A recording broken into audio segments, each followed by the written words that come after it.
Movie inaanza.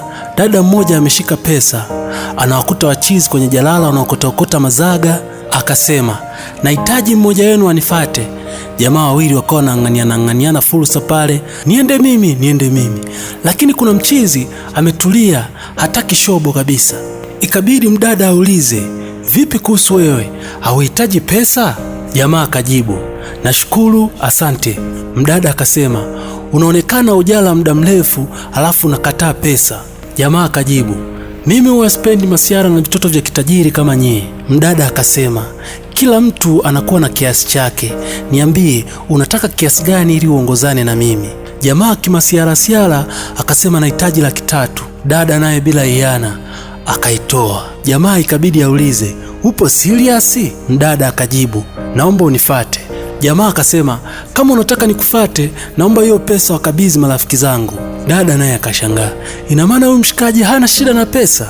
Basi bwana, baada ya binti kuwakabidhi washikaji pesa, aliongozana na huyu mshikaji.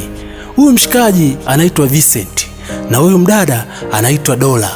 Baadaye tunakutana na huyu mdada anaitwa Pendo, wako na Dola wanamjadili mshikaji. Pendo anauliza, una mpango gani na huyu chokola wako? Dola akasema, nataka ajifanye ni mpenzi wangu ili niende kumtambulisha nyumbani kwa wazazi, maana baba na mama wanataka niolewe na mimi siko tayari kuolewa na mtu alionichagulia. Pendo akauliza, ina maana unataka kumwacha Denisi? Dola akasema ndiyo, lakini Pendo anaonekana kutokupendezewa na mawazo ya rafiki yake na hajapenda kabisa uwepo wa Vincent hapa ndani. Siku inayofuata Dola akawa anajikosha kwa rafiki yake ambaye ni Pendo. Akampikia chakula akipendacho na kumwambia, rafiki yangu, karibu, nimekupikia chakula ukipendacho. Pendo akajibu, unajishaua tu ili nikubaliane na ujinga ambao unaufanya. Dola akasema, hapana, nimekupikia kwa upendo tu. Basi bwana, naye Vincent akawa anatamani chakula ambacho ameletewa Pendo. Dola akamuuliza, vipi, unahitaji? Vincent akasema, nahitaji.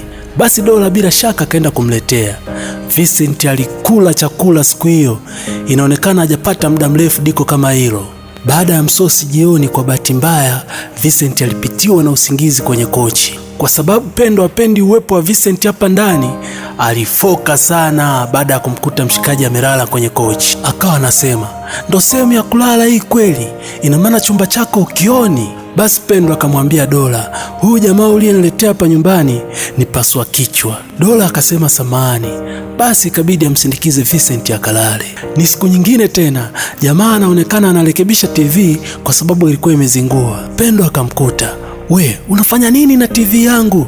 Jamaa akasema, TV ilikuwa ifanye kazi vizuri, nikaona niirekebishe. Uirekebishe? We ni fundi? Ila mtu akiwa akupendi bwana, alifoka siku ile. We ni fundi paka urekebishe TV? Embu acha TV yangu. Basi tu Vincent na Pendo damu zilikuwa zijaendana. Siku inayofuata tunaona baba mwenye nyumba ameingia kwa hasira kwenye nyumba ya Pendo bila hata kupiga hodi. Basi Dola akawa anauliza, ni utaratibu gani unaingia humu ndani bila hata hodi? Mwenye nyumba akasema, huwezi kunipangia namna ya kuingia kwenye nyumba yangu na kodi hujalipa. Pendo akajibu, mbona tayari mimi nishalipa? Yule dingi akajibu, umelipa lakini kodi tayari ishapanda. Pendo akajibu, mnapandishaje kodi kwa mwaka zaidi ya mara 2? Vincent baada ya kuona kesi inakuwa ngumu, akaona aingilie kwa sababu Vincent yuko vizuri kisheria. Basi alimpiga maswali yule baba mwenye nyumba hadi yeye mwenyewe baba mwenye nyumba akajiona kweli nimekosea.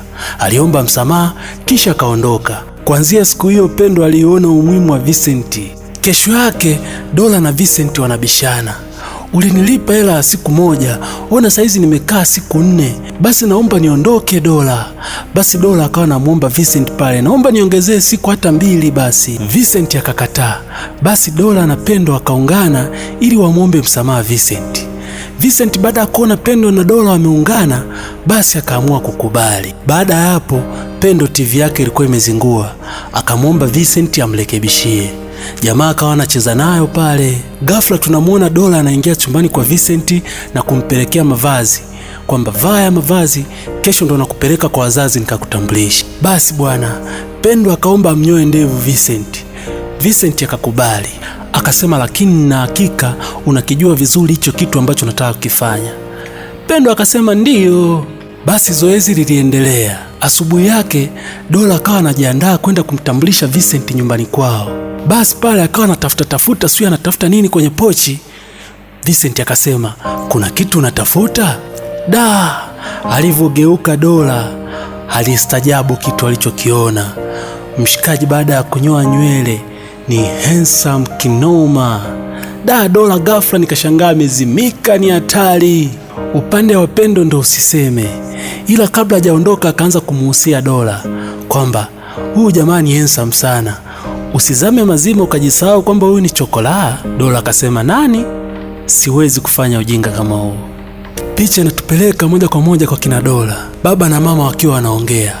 Baba akasema, nahitaji Dola aolewe haraka sana. Mama akasema, unachokiongea ni sawa, lakini kwa nini huwa unapenda kuharakisha sana?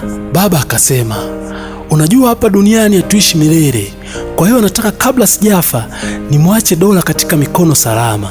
Basi pale ghafla Dola aliingia nyumbani kwao.